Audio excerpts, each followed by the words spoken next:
ચૈતર વસાવાના પત્નીનો મોટો આરોપ, નીલ રાવે સાંસદ મનસુખ વસાવાને લાફો માર્યો છે। નર્મદા જિલ્લા ભાજપ અધ્યક્ષ નીલ રાવ સાંસદ મનસુખ વસાવાએ આરોપ ફગાવ્યા।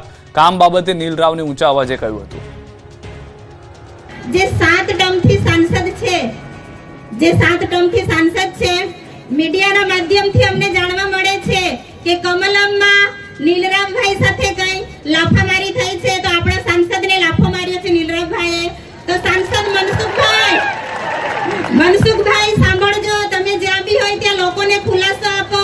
તમે 7 ટર્મથી સાંસદ છો, છતાં પણ તમારે લાફો ખાવો પડે। આ કેવા સાંસદ છો તમે કે તમારે લાફો ખાવો પડે?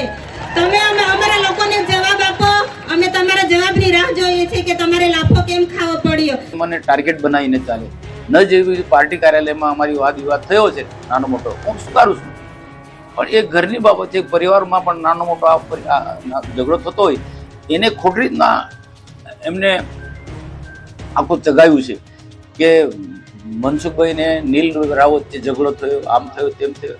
એવો કોઈ ઝઘડો નથી થયો અને એવું કોઈ ગાળાગાળી નથી થઈ, એવું કોઈ બોલાચાલી પણ નથી।